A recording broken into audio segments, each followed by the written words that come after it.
smiling, looking off into the distance.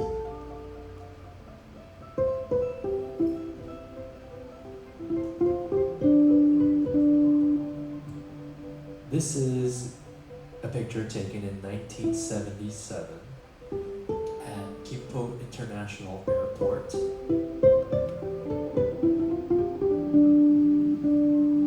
And on her right, you see her friend,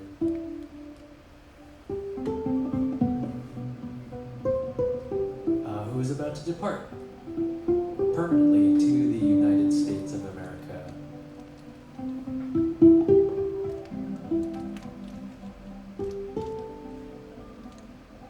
And as people mill about, coming and going, it's also important to note that in less than a year, my grandma would also depart this life, passing away and leaving behind my father at the tender age of 17.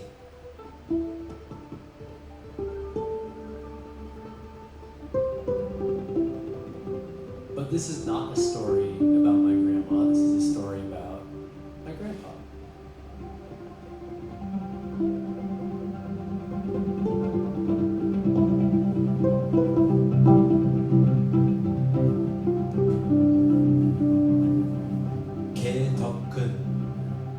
My harabaji, Grandpa Kye,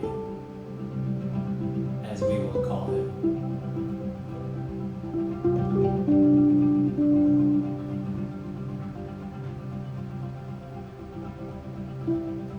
Grandpa Kye was born in Pyeongbuk-do, which is a small suburb of the city of Pyongyang, which you may have heard of. It is known to be the current capital of North Korea.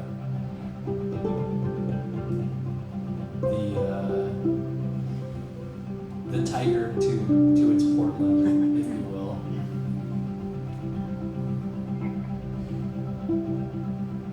And my grandpa was born into relative privilege at the time.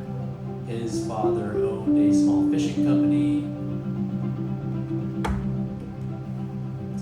Times were decent. I say relative because the Korean Peninsula at this time, from 1910 all the way to 1945, is under Japanese occupation. Occupation, it's such a neutral word. I occupy this stage. You occupy your seat. What is your occupation? And yet I would argue that this occupation, their word, not ours, was one step short of genocide. Korean language was prohibited. People pledged allegiance to the Japanese flag and emperor. Folk stories were prohibited. Spiritualism, Korean shamanism, all were not allowed to exist. And if you rebelled against such edicts, you would disappear, and your family would never see you again.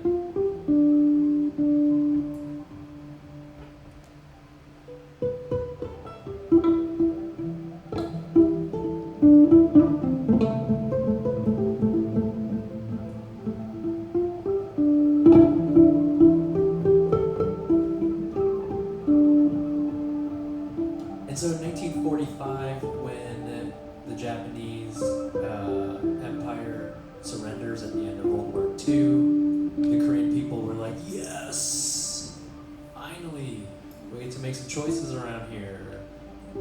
And of course, that's not how how empires work. And into the power vacuum steps two major coalitions. One,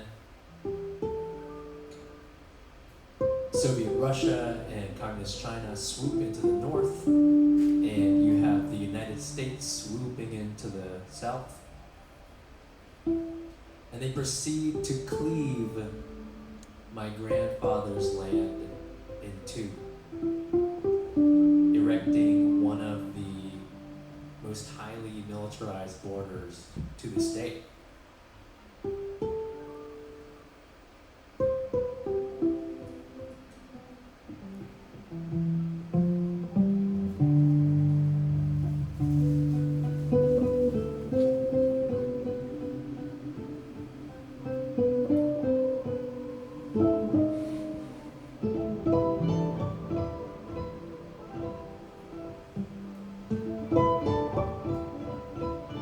So my grandfather is like, okay, I gotta get out of here.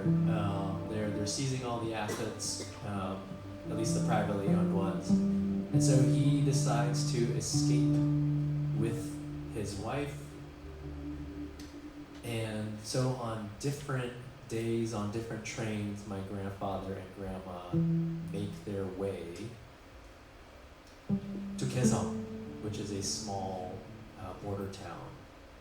They hire a coyote, and in the dead of night, they make their way through the Korean forest, cross the Han River on a small rowboat,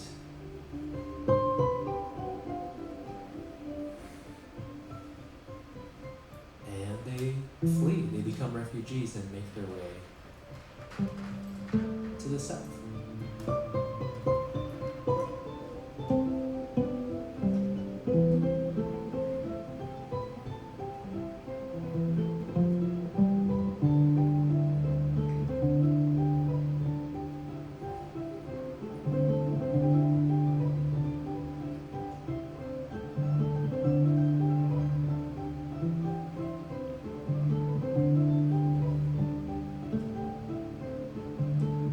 Of course, that's not the end of the story.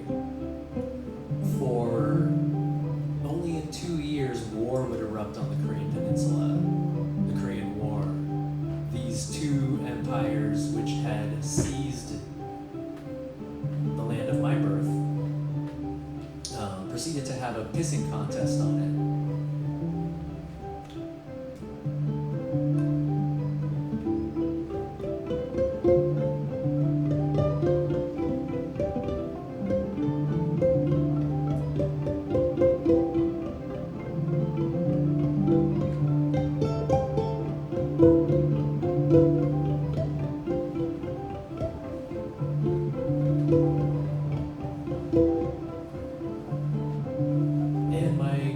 Is conscripted, and he goes to war against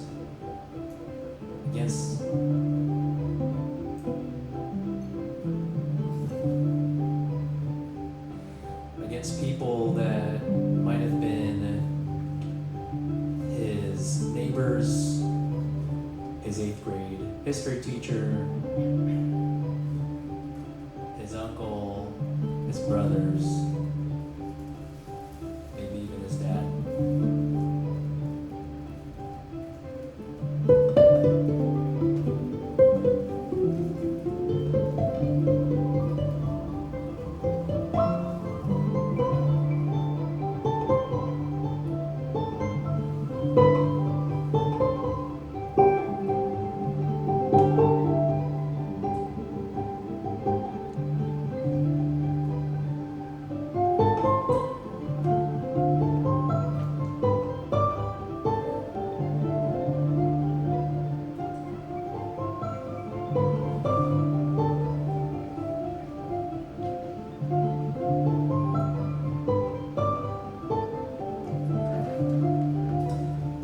Less than a year into the war, my grandfather's unit is captured, and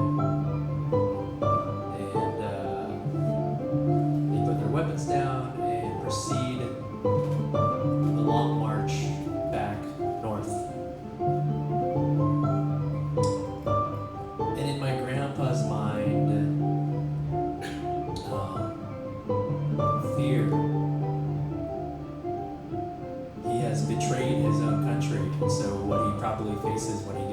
back home is execution.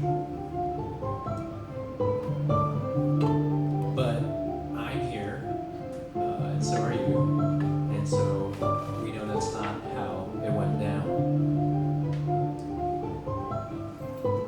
My grandpa decides to escape.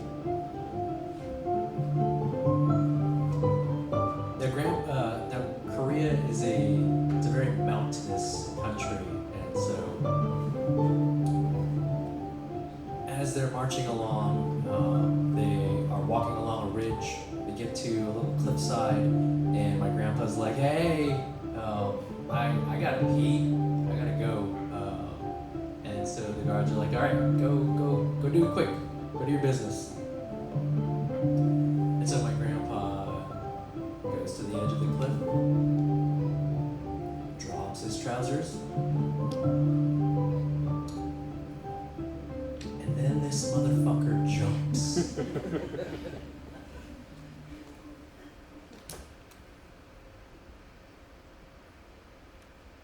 And he's rolling down the side of this cliff. The guards are shooting at him. And somehow, Grandpa Kye makes it to the bottom unscathed, scampers into the forest, and uses the position of the stars and where the sun rises and sets to make his way home.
especially stands out to me. I don't know how many of you have pictures of your grandparents, but chances are, if you're Asian, they're not smiling in them. Portraits are it's a very serious affair. Yeah. And yet here he is, Grandpa Kye, dressed in his military fatigues. Is that a gun in his pocket? With a look of pure joy on his face. And being the artist that I am, I'm like, let me read meaning into this. Nestled in his right arm is a vase of flowers. His left hand is outstretched like the claws of some monster. And clearly, he is in full recognition of the irony of his position. Holding and nurturing and cherishing life. And also tasked with destroying it.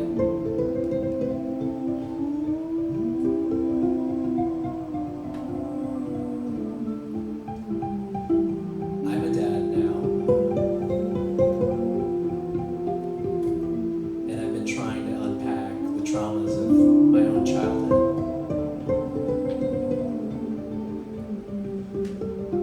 And holding this photograph and communing with my grandpa has brought me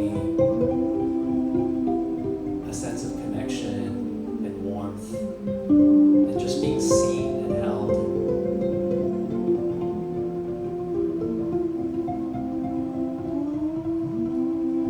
That's made life a little